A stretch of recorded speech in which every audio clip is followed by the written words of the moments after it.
What's good, ladies and gents? Welcome to the MKO Pugilism Boxing channel, where we talk all things boxing. Remember to like, subscribe, all that good stuff. Hit the bell notification if you're new and put it on all so you can get notified of all latest content as and when it drops on the channel. So let's get into this one.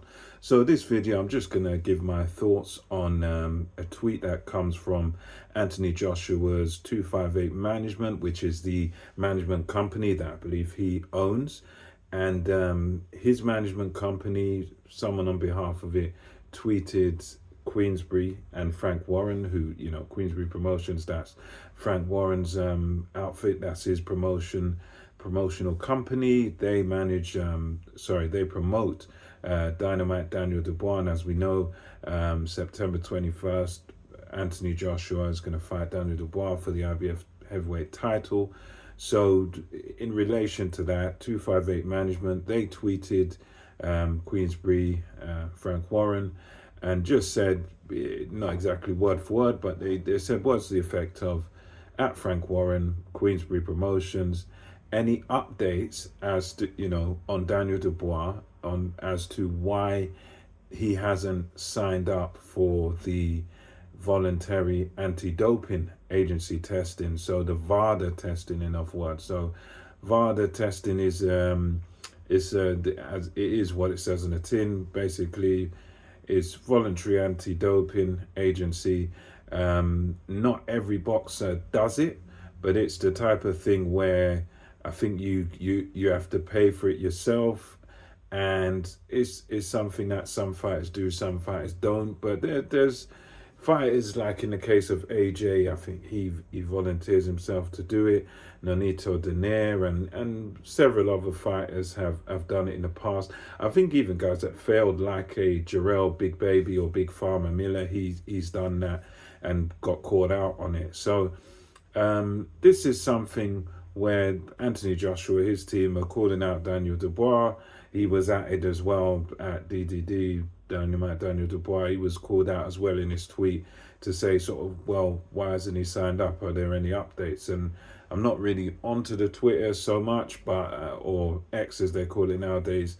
But as far as I know, there hasn't really been any sort of response, not that I've seen at least, from Dubois' team. And this is something where it could mean something. It could mean there's some sort of issue, or it could mean absolutely nothing. It could be all okay. I mean, thus far we haven't heard any bad news about anyone failing a test. And I'd like to put it out there that yes, he allegedly, Dubois hasn't signed up for the Vada testing, but that's not the same thing as him failing a test. So I don't think this means that he's necessarily on something, but I'm sure people will be trying to conclude that. But Dubois hasn't had any history of any test failures, any PEDs or anything in the past. So for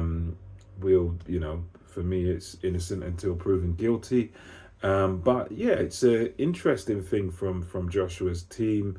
I take it to mean that this could mean that perhaps Anthony Joshua and Daniel Dubois, or their teams, may have, it seems to imply at least that perhaps the two teams have come to some sort of agreement that they'll be using Vada testing. But as I said at the beginning, it's not something that you have to necessarily do because it's a voluntary thing. You could just stick with UCAD or one of the other bodies, whoever. I suppose over here you use UCAD.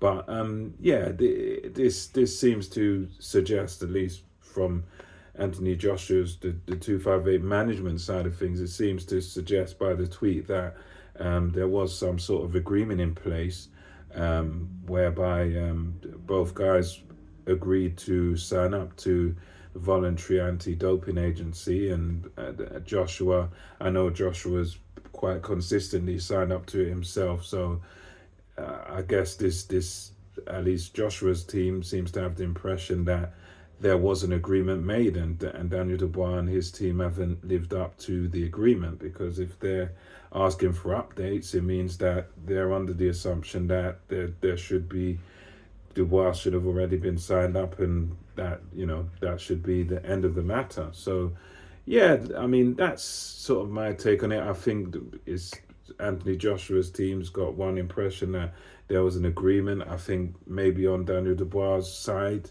this could be a case of, well, he's not aware of any agreement, or he didn't, maybe he didn't agree to this after all. Maybe there's some sort of miscommunication or misunderstanding. But yeah, the good news, I don't think this is going to affect the fight per se. But it is an interesting thing to be put out there that Anthony Joshua signed up for Vada, Dubois not signed up for Vada. So we'll see what happens as more news comes out. But let me know your thoughts on this in the comment section below. As far as we know, from at this moment in time, Daniel Dubois not signed up for Vada testing. Let me know your thoughts on that. Do you think that makes him look guilty? Do you think this is, as myself, this doesn't make him guilty? This just means there could be some sort of misunderstanding. One team, Joshua, understands it one way, that this agreement has been made, but Dubois seems to understand something completely different. But as I say, that's all I've got on this matter at the moment. Let me know your thoughts, and until next time, it's MKO Pugilism, over and out.